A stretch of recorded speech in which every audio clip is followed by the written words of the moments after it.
नमस्कार, मैं हेमंत कुमार। आप देख रहे हैं आरडी न्यूज। लोजपा आर के अध्यक्ष और जमुई से सांसद रामविलास पासवान के सुपुत्र चिराग पासवान ने आज कुछ ऐसा बयान दिया है जिससे सब लोग चौंक गए हैं। लगता है कि जैसे कि उनका हनुमान भीतर से जग गया है। वो बार बार अपने आप को मोदी जी का हनुमान कहते हैं।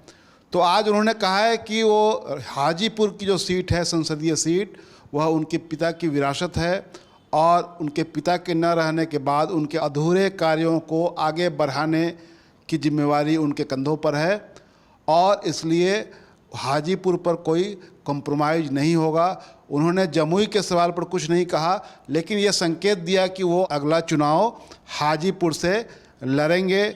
उन्होंने कॉमन सिविल कोड पर भी अपनी बात रखी, यूनिफॉर्म कॉमन सिविल कोड पर भी बात रखी और ये कहा कि यह देश विभिन्नताओं का देश है और इस देश में हर जाति धर्म के लोग रहते हैं, बहुत सारी मान्यताएं हैं, बहुत सारे रीति रिवाज हैं।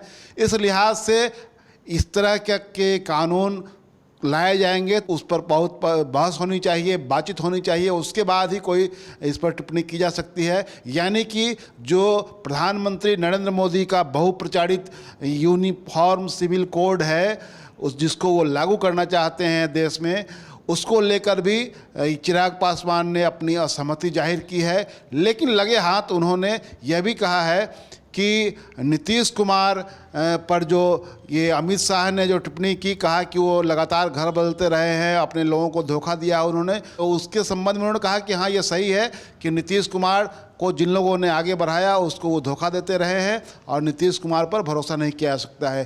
तो सुनिए क्या कह रहे हैं चिराग पासवान। भाई, हाजीपुर सीट पर तो कोई चर्चा की गुंजाइश ही नहीं है ना। हाजीपुर मैं पहले भी कह चुका हूँ, मेरे नेता के अधूरे कार्यों को, और ये किसी भी पुत्र का धर्म होता है कि वो अपने पिता के अधूरे कार्यों को पूरा करे। ऐसे में जब आज मेरे पिता इस दुनिया में नहीं है तो हाजीपुर की एक बड़ी जिम्मेदारी है जो कि पुत्र होने के नाते मुझे निभानी है। जमुई का क्या होगा? जमुई का फिर क्या होगा सर? विपक्षी दलों के नेताओं की बैठक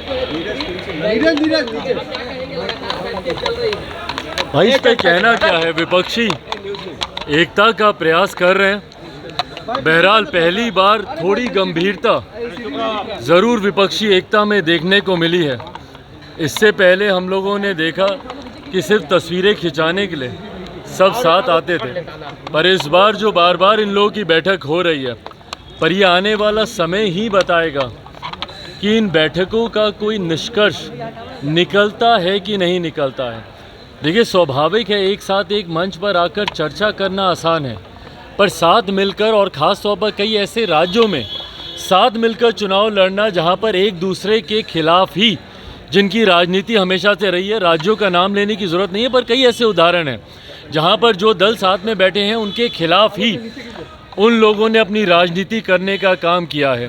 तो ऐसे में चुनाव में जब ये लोग जाएंगे तब तक क्या ये विपक्षी एकता बरकरार रहेगी? इस विपक्ष का नेतृत्व कौन करेगा?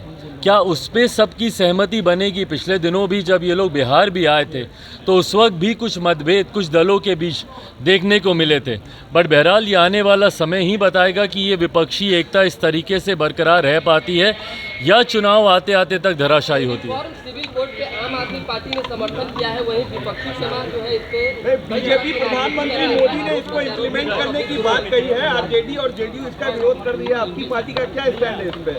भाई देखिए, यूनिफॉर्म सिविल कोड की जहाँ तक बात है, भारत विभिन्नताओं का देश है और भारत की खूबसूरती ही यही रही है कि जितनी भी विभिन्नताएं हैं यहाँ पर, हर किसी को अपनी पहचान इस देश में रहते हुए मिली है। ऐसे में जब यूनिफॉर्म सिविल कोड की बात आती है, जब तक इसका ड्राफ्ट सामने नहीं आता, ये लॉ कमीशन की पहली जिम्मेदारी बनती है कि भाई इसका ड्राफ्ट तो दें, जहाँ पर अलग अलग धर्म हैं, अलग अलग समुदाय हैं, अलग अलग नियम कायदे कानून परंपराएं हैं। आप एक ही धर्म में देखिएगा तो कई अलग अलग क्षेत्रों में जाके परंपराएं बदलती हैं और वो उन परंपराओं को मानते हैं। अगर आप हिंदू मैरिज एक्ट को ही ले लें तो आप ऊपर नॉर्थ में अलग हैं, डाउन साउथ जाते जाते तक नॉर्थ में उसके नियम कायदे कानून अलग हैं, रिश्तेदार जनरेशन्स में आप नहीं कर सकते। डाउन साउथ जाते जाते अपने अंकल के साथ आप शादी ब्याह कर सकते। तो कई ऐसे नियम कायदे कानून हैं। आप ईस्ट में जाएंगे, ईस्ट की परंपराएं और हैं, साउथ की और हैं, नॉर्थ की और हैं। तो ऐसे में जब यूनिफॉर्म सिविल कोड की बात आती है तो वो क्या ड्राफ्ट है, जब तक लॉ कमीशन उस ड्राफ्ट को आपके सामने नहीं रखता, मुझे नहीं लगता कि इस पर किसी का भी कोई भी टिप्पणी करना उचित है। एक बार वो ड्राफ्ट आएगा, उस ड्राफ्ट को मैं, मेरी पार्टी पूरी गंभीरता से हम लोग उसका अध्ययन करेंगे और उसके बाद ही उस पर अपनी टिप्पणी देना उचित है। एनडीए की तरफ चले गए, अब तक आपका स्टैंड क्लियर नहीं हो पाया है। अरे प्रभु, ये कोई चर्चा का विषय थोड़ी है कि मैं किसके साथ जा रहा हूँ नहीं जा रहा हूँ। मैंने बार बार इस बात को कहा, सही समय आने पर, आज चुनाव तो नहीं है ना भाई, ना ही कल चुनाव आ रहे हैं, ना ही कोई चुनाव की अधिसूचना अभी आई है। अभी समय है और मैं निरंतरता में एक ही बात को मैं कहता रहा हूँ कि जब चुनाव सामने आएंगे, गठबंधन किसके साथ होगा, यकीनन लोक जनशक्ति पार्टी रामविलास अगला चुनाव गठबंधन के तहत लड़ेगी, पर वो किसके साथ गठबंधन होगा वो सही समय आने पर ही फैसला लिया जाएगा। अमित शाह ने नीतीश कुमार को लेकर कहा कि अमित शाह ने कहा कि नीतीश कुमार पलटू है, उन पर भरोसा नहीं किया जा सकता है, हर बार पाला बदलते हैं, ऐसे के साथ कैसे सरकार हम चला सकते हैं। भाई ये बात भारतीय जनता पार्टी से बेहतर तो कोई नहीं जान सकता कि कितनी बार नीतीश कुमार जी ने उन्हें धोखा देने का काम किया है।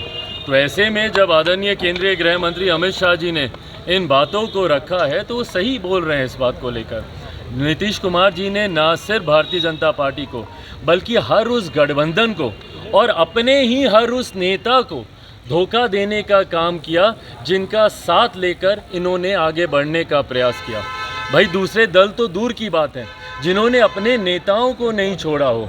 कोई भूल सकता है इन्होंने जौहर साहब के साथ क्या किया, या दिग्विजय बाबू के साथ क्या किया, या शरद यादव जी के साथ क्या किया, या इनकी अपनी पार्टी के नेता आरसीपी जी जो आज इनसे अलग हुए हैं, उनको किस तरीके से इन्होंने प्रताड़ित करने का काम किया। समय समय पर अपने स्वार्थ के लिए, गठबंधन को बदलने के लिए जिस नेता ने घटक दलों को धोखा देने का काम किया, तो ऐसे में उनको आईना ही दिखा रहे हैं मौजूदा गृह मंत्री जी।